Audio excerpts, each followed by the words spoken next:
ಜಡಂ ವಿಮಲಂ ಸದಾನಂದತೀರ್ಥಂ ಅತುಲಂ ಭಜೆ ತಾಪತ್ರಯಾಪಹಂ. ವ್ಯಾಸರಾಜರು ಆನಂದತೀರ್ಥರನ್ನು ಹೊಗಳಿದ ಕ್ರಮ. ಆನಂದತೀರ್ಥರಲ್ಲಿ ಅನೇಕ ಗುಣಗಳನ್ನು ಕಂಡು ವ್ಯಾಸರಾಜರು ತಾನು ಗ್ರಂಥ ಬರೀಬೇಕಾದರೆ ಮೊದಲು ಆನಂದತೀರ್ಥರಿಗೆ ನಮಸ್ಕಾರ ಮಾಡುವುದಿದು. ಆದ್ದರಿಂದ ಗ್ರಂಥ ಬರೀಬೇಕು ಅಂತಾದರೆ ಬರವಣಿಗೆ ಅಂತಂದರೆ ಆವಾಗ ಅದರಲ್ಲಿ ಸ್ವಲ್ಪನೂ ಕೂಡ ವಿಪರೀತ ತಿಳುವಳಿಕೆ ಇರಕೂಡದು ಬರೆಯುವವನಿಗೆ. ಯಾಕೆ ವಿಪರೀತ ತಿಳುವಳಿಕೆ ಇತ್ತು ಅಂತಂದರೆ ತನ್ನ ವಿಪರೀತ ತಿಳುವಳಿಕೆಯನ್ನು 10 ಜನಕ್ಕೆ ಹಂಚಿದಂತೆ ಆಗುತ್ತೆ. ಯಾಕೆ ಆ ಗ್ರಂಥವನ್ನು ಯಾರೆಲ್ಲ ಓದ್ತಾರೋ ಅವರಿಗೆಲ್ಲ ವಿಪರೀತ ತಿಳುವಳಿಕೆಯನ್ನು ಕೊಟ್ಟಂತೆ ಆ ದೋಷಕ್ಕೆ ತಾನು ಭಾಗಿಯಾಗಬೇಕಾಗುತ್ತೆ. ಅದಕ್ಕೋಸ್ಕರ ಆಚಾರ್ಯರನ್ನು ಮೊದಲು ತಿಳಿಸುವ ಕ್ರಮ ಅಭ್ರಮಂ. ಇದು ಎಲ್ಲಿಯ ತನಕ ಅಂತಂದರೆ ನಮ್ಮ ದೈನಂದಿನ ಜೀವನಕ್ಕೂ ಇದರ ಉಪಯೋಗ ಬರುತ್ತೆ.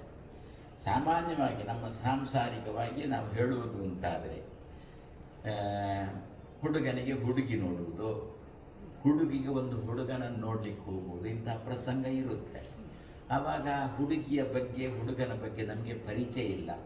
10 ಜನರ ಹತ್ರ ಕೇಳ್ತೇವೆ. ಆವಾಗ ಅವ್ರು ಏನು ಹೇಳ್ತಾರೆ ಅಂತಂದರೆ ಆ ಹುಡುಗಿಗೂ ಆ ಹೇಳುವವರಿಗೂ ಸಂಬಂಧ ಇದ್ದರೆ ಆವಾಗ ಹೇಗಾದರೂ ಮಾಡಿ ಹುಡುಗಿಯನ್ನು ಸಾಗಿಸಬೇಕು ಅಂತೇಳಿ ಹುಡುಗಿಯಲ್ಲಿ ಇಲ್ಲದ ಗುಣಗಳನ್ನೆಲ್ಲ ಹೇಳಲಿಕ್ಕೆ ಶುರು ಮಾಡ್ತಾರೆ. ನಾವು ಅದನ್ನೇ ಸತ್ಯ ಅಂತ ನಂಬಿಕೊಂಡು ಹುಡುಗಿಯನ್ನು ಮನೆಗೆ ತಂದೆವು ಮತ್ತು ರಂಪಾಟ ಶುರುವಾಯಿತು. ಅದಕ್ಕೆ ಆಚಾರ್ಯ ಮಧ್ವರನ್ನು ನಾವು ಉಪಾಸನೆ ಮಾಡಬೇಕು. ನಿಮಗೆ ಭ್ರಮೆ ಇಲ್ಲ, ನಿಮಗೆ ವಿಪರೀತ ತಿಳುವಳಿಕೆ ಇಲ್ಲ ಮಧ್ವರೇ ಅಂತ ಅವರನ್ನು ಉಪಾಸನೆ ಮಾಡಿದರೆ ಯಥಾ ಉಪಾಸತೆ ತಥೈವ ಭವತಿ. ನಮಗೂ ಕೂಡ ನಾವು ನೋಡಿದಂಥ ಹುಡುಗಿಯ ಬಗ್ಗೆಯೋ ಹುಡುಗನ ಬಗ್ಗೆಯೋ ನಮಗೆ ವಿಪರೀತ ತಿಳುವಳಿಕೆ ಬರೋಲ್ಲ.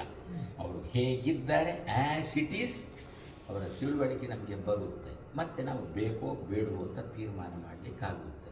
ಈ ರೀತಿಯಲ್ಲಿ ವ್ಯಾಸರಾಜರು ಯಾಕೆ ಅಂತಂದರೆ ಅವರು ಸಾಮ್ರಾಜ್ಯವನ್ನು ಆಳಿದವರು ಕೂಡ ಬರೀ ವೇದಾಂತ ಸಾಮ್ರಾಜ್ಯ ಆಳಿದವರು ಮಾತ್ರ ಅಲ್ಲ.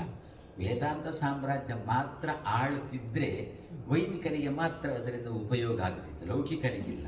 ಇದು ಹಾಗಲ್ಲ. ಕೃಷ್ಣದೇವರಾಯನನ್ನು ಕೆಳಗೆ ಇಳಿಸಿ, ಅವನಿಗೆ ರೋಗ ಬಂದು ಇಳಿಸಿ ಆ ಸಿಂಹಾಸನ ಹತ್ತಿ ಲೋಕವನ್ನು ಕೂಡ ಆಳಿದವರು. ಆದ್ದರಿಂದ ಯಾರು ಪಾಮರರಿದ್ದಾರೆ, ಸಾತ್ವಿಕರಿದ್ದಾರೆ, ಪಾಮರರಿದ್ದಾರೆ. ಸಾತ್ವಿಕರಿದ್ದಾರೆ, ವೈದಿಕರಲ್ಲ. ಅವರು ಕೂಡ ಮಾನಸಿಕ ಹಿಂಸೆ ಅನುಭವಿಸಬಾರದು. ಅದಕ್ಕೋಸ್ಕರ ಏನು ಮಾಡಿದ್ರು ವ್ಯಾಸರಾಯರು ಅಂದರೆ ಸಾರ್ವಜನಿಕವಾಗಿ ಲೌಕಿಕ ವೈದಿಕ ಸಾತ್ವಿಕರು ಮಧ್ವರನ್ನು ಅಭ್ರಮಂ, ನಿಮಗೆ ಭ್ರಮೆ ಇಲ್ಲ, ವಿಪರೀತ ತಿಳುವಳಿಕೆ ಇಲ್ಲ ಮಧ್ವರೇ ಅಂತ ನಾವು ಉಪಾಸನೆ ಮಾಡಿದರೆ ನಮಗೂ ಕೂಡ ಯಾವುದೇ ಒಂದು ವಸ್ತು ಅದು ಕೂಡ ಈಗಿನ ಕಾಲದಲ್ಲಿ ಅಂತೂ ಅಂಗಡಿಗಳಲ್ಲಿ ವಸ್ತುಗಳು ಸಿಗುತ್ತವೆ. ಅದರ ಬಣ್ಣ ನೋಡಿದಾಗ ನಾವು ಮರುಳಾಗಿ ಹೋಗ್ತೇವೆ. ತೆಕೊಂಡು ಮನೆಗೆ ಬಂದರೆ ನಮಗೆ ಅದರ ಬಣ್ಣ ಬಯಲಾಗುತ್ತೆ. ಅದಕ್ಕೆ ತೆಕೊಳ್ಳುವ ಮೊದಲೇ ಆ ವಸ್ತುವಿನ ಬಗ್ಗೆ ಸರಿಯಾದ ತಿಳುವಳಿಕೆ ಬರಬೇಕು ನಮಗೆ. ಇಲ್ಲ ನಾವು ತರ್ತೇವೆ, ತಂದ ಮೇಲೆ ಮನೆಗೆ ತಂದು ಎಷ್ಟು ದುಡ್ಡು ಕೊಟ್ಟರೆ ಅಂತ ಕೇಳ್ತಾರೆ. 3,000 ಕೊಟ್ಟೆ, ಅವಾಗ 200 ರೂಪಾಯಿಗೆ ಸಿಗ್ತಿತ್ತು ತಂದುಬಿಟ್ಟ. ಆವಾಗ ಪೂರಾ ನಾವು ಜಗ್ಗಿ ಹೋದೆವು. ಯಾಕೆ ಅಲ್ಲಿ ಬಣ್ಣಕ್ಕೆ ಮರುಳಾಗಿದ್ದೆವು. ಯಾರೋ ಅದರ ಬಗ್ಗೆ ಹೊಗಳಲಿಕ್ಕೆ ಶುರು ಮಾಡಿದರು. ವಿಶೇಷವಾಗಿ ಏನು ಅಂತಂದರೆ ನಾವು ಆಚೆ ನೇಪಾಳದ ಕಡೆ ಹೋದೆವು ಅಂತಂದರೆ ಸಾಲಿಗ್ರಾಮಕ್ಕೆ ಬ್ರಾಹ್ಮಣರು ಮರುಳಾಗುವುದು ಜಾಸ್ತಿ, ಮಾಧ್ವರು ಮರುಳಾಗುವುದು ಜಾಸ್ತಿ. ಮಾಧ್ವರಿಗೆ ಬಂದಿದ್ದಾರೆ, ಸಾಲಿಗ್ರಾಮಕ್ಕೆ ಬರ್ತಾರೆ ಅಂತ ಗೊತ್ತಾದ ಕೂಡ ಅಲ್ಲಿ ರೇಟ್ ಏರಿತಾವೆ ಒಮ್ಮೆಲೆ. ಅದು ಸಾಲಿಗ್ರಾಮ ಏನೋ ಎಂಥದ್ದೊಂದಲೂ ಗೊತ್ತಿರೋದಿಲ್ಲ. ಅದರಿಂದ ಪ್ರತಿಯೊಂದು ಸಂದರ್ಭದಲ್ಲಿಯೂ ಕೂಡ ನಮಗೆ ಬೇಕಾದದ್ದು ಸರಿಯಾದ ತಿಳುವಳಿಕೆ. ಯಾವ ಮಾತ್ರೆಗಳಿಂದಲೂ ಕೂಡ ಸರಿಯಾದ ತಿಳುವಳಿಕೆ ಬರೋಲ್ಲ. ಯಾವ ಡಾಕ್ಟರ್ ಕೂಡ ಅದಕ್ಕೆ ಬೇಕಾದ ಮಾತ್ರೆ ಇಲ್ಲ. ಇರೋದು ಮಾತ್ರೆ ಒಂದೇ. ಆಚಾರ್ಯ ಮಧ್ವರಿಗೆ ಶರಣ ಏನು ಅಂತ ನೀವು ಅಭ್ರಮರು, ನಿಮಗೆ ಭ್ರಮೆ ಇಲ್ಲ, ನಿಮಗೆ ವಸ್ತುವಿನ ಬಗ್ಗೆ ವಿಪರೀತ ತಿಳುವಳಿಕೆ ಇಲ್ಲ.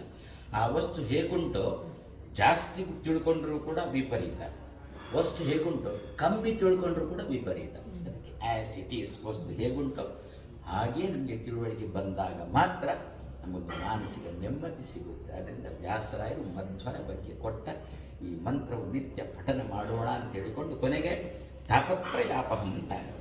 ಸದ್ಯೀಗ ನಮಗೀಗ ನಮ್ಮ ಮಗು ಚೆನ್ನಾಗಿ ಬೆಳೀಬೇಕು.